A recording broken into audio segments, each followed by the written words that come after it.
If you come up with $1,000,000 idea, you might assume it to be yours forever, to cash in as you see fit. Unfortunately, that's not quite how it works. As many have found throughout history, successfully crafting an idea is only a fraction of the battle. The following inventors were pioneers for their time, developing inventions that are still in use today. Luck, however, wasn't on their side. Either through their own unawareness and inaction, or the ill will of outside parties, these unlucky inventors missed out on cashing in big time. Number 10. Shane Chen. Shane Chen's story is one of immorality and, as he describes it, a broken patent system. The Beijing native developed a two-wheeled self-balancing scooter known as the hoverboard, for which his patent was approved in 2014. Originally, the $1,000 selling price was a deterrent for general consumers, but Chen wasn't willing to use cheaper materials at the risk of making the hoverboard unsafe. That, however, didn't stop others from taking the steps Chen avoided. The original inventor of the hoverboard may have only produced several thousand, but there's now a market of more than 1,000,000 thanks to over 11,000 independent factories in China. Despite patents filed by Chen, Chinese companies started churning out cheap knockoffs. Just as Chen suspected, the cheaper models, which can retail as low as $100 to $150, were a hazard. Weaker batteries and improper connections caused fires in early models, resulting in, well, this. According to Chen, it's impossible to sell a safe hoverboard for less than $300. Unfortunately, this matters about as much as Chen's patent does to Chinese manufacturers, who continue to produce the cheap knockoffs regardless. The industry is estimated to reach $1.8 billion by 2021, and yet the unfortunate inventor has been excluded from pocketing most of the fruits of his labor. Number 9. John Walker. Chances are your household has at least a few of them floating about, but do you know the history of the friction match? Let's take a trip back to 1826 to the English town of Stockton-on-Tees, where we'll find pharmacist and inventor John Walker.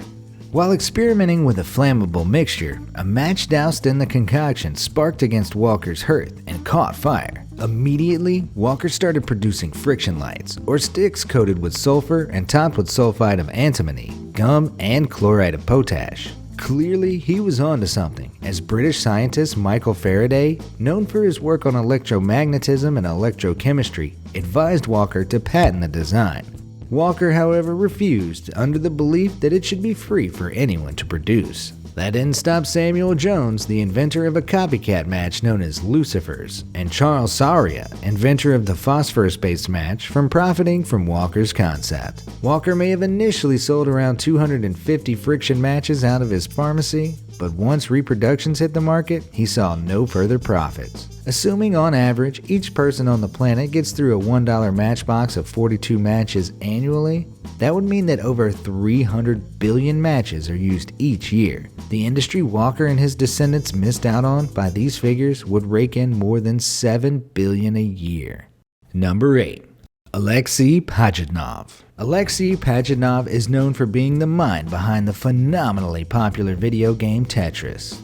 But recognition doesn't change the fact that he missed out on a huge sum of money at the peak of Tetris mania. It all started in 1984 as part of Pajitnov's research into artificial intelligence at the Soviet Academy of Sciences at the Computer Center in Moscow, Soviet Russia. Pajitnov came up with an entertaining way to test new hardware capabilities using an adapted version of the math game Pentominoes, which involves fitting together shapes constructed of 5 squares, reducing the number of squares in each shape from 5 to 4 to prevent too much complication, and hence changing the shapes from pentominoes to tetraminos. Pajitnov created a simple yet addictive game. Pajitnov displayed his new game to colleagues and found it to be a surprising hit. With the help of Vladimir Pakilko, he created a finished product, combined the words tetramino and tennis to form Tetris, and released it into the world. Unfortunately, seeing as Tetris came about on state-owned equipment, the Soviet regime kept him from patenting and mass publishing the game under his own name for 10 years. Pajitnov watched as his creation crossed the Atlantic and became a hit in the United States.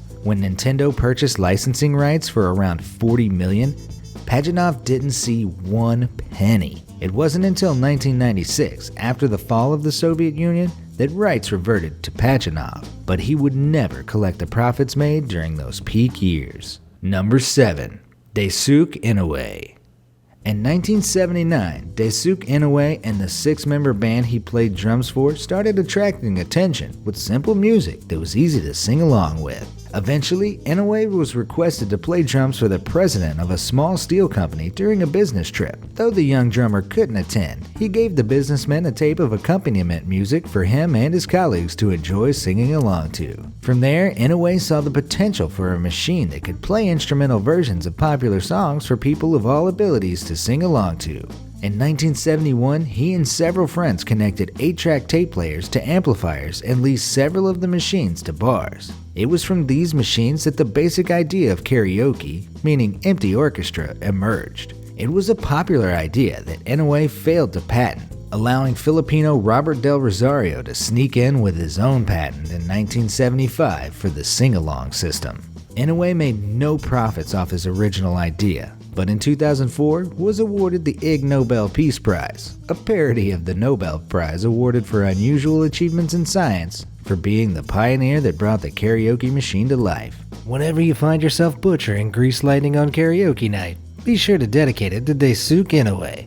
Without him, the $435 million karaoke bar industry simply wouldn't exist. Number 6. Walter Hunt. Sometimes having a conscience can cost you millions. Just ask Walter Hunt, the original inventor of the sewing machine. In 1833, Hunt designed the first sewing machine that didn't mimic a hand stitch and provided a more durable and faster method of sewing.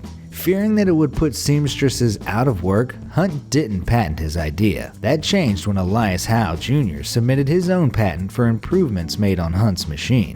The 1846 patent came under question when attorneys dug up evidence of Hunt's earlier model. In 1853, the original inventor submitted an application to patent the 1833 design. Though the patent office recognized Hunt's design as the original, Howe's patent remained in effect for being filed first. While Hunt and Howe were dealing with their machines and patents, Isaac Merritt Singer snuck in with a machine that incorporated elements from both designs. Despite a patent infringement suit filed and won by Howe against Singer in 1854, Singer became and remains a dominant name in the industry. The sewing machine industry recently passed $5 billion in value. Neither Walter Hunt nor the seamstresses he was concerned about ever got to experience any of that crazy wealth.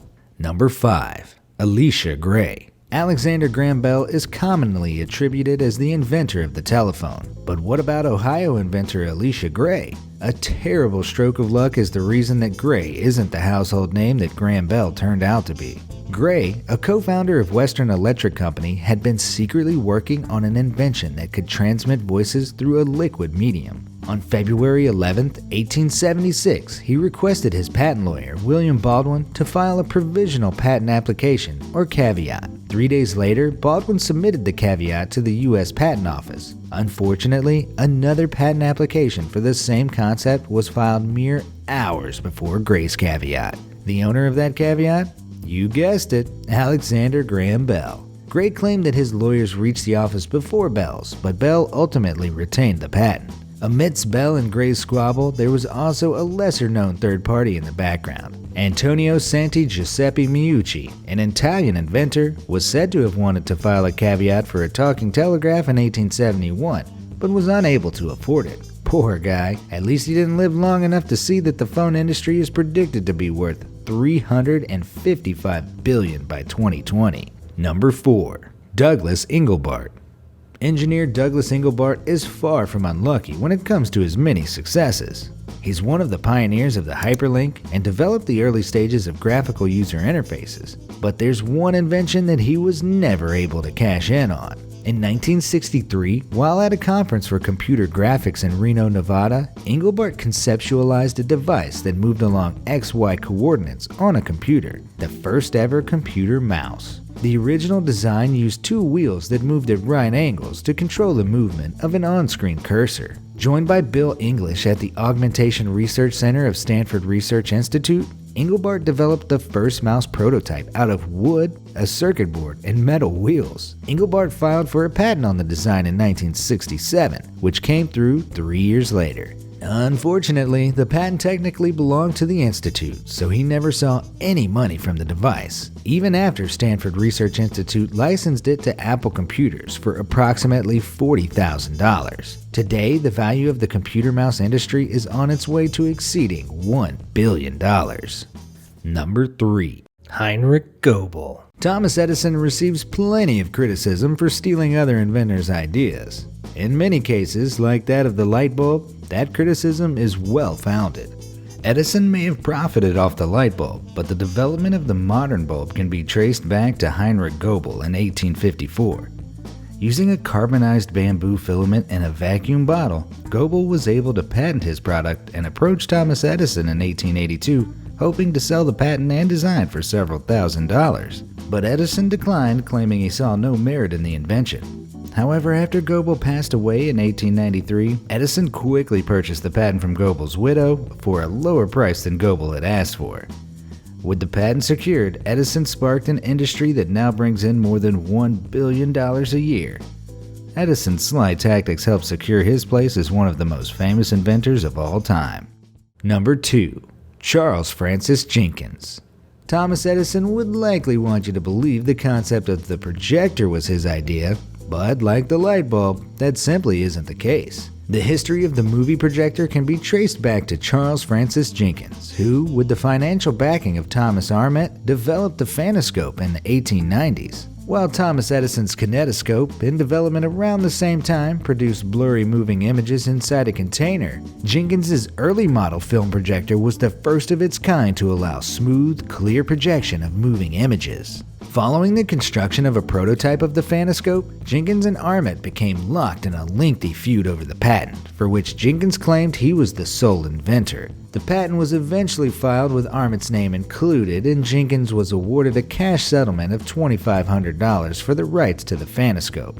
Armet in turn sold the rights to none other than Thomas Edison, who would rebrand the invention as the Vitascope.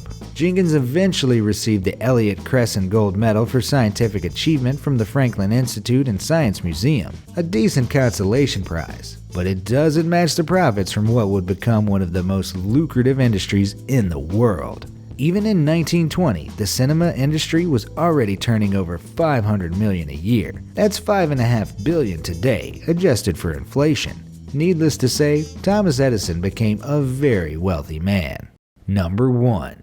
Kathryn Hettinger. Kathryn Hettinger, an American engineer responsible for creating what is perceived to be the predecessor of the fidget spinner, narrowly missed out on one of the most insanely popular trends in toy history. The original design, which Hettinger developed in 1990, was a simple disc that spins on one finger. Hettinger originally designed it for her daughters, but saw the potential when locals at arts and crafts fairs ate it up. She was awarded her patent in 1997, but had a hard time selling the idea. Hasbro even turned her down, not yet seeing the potential. For 18 years, Hettinger's spinner remained on the sideline.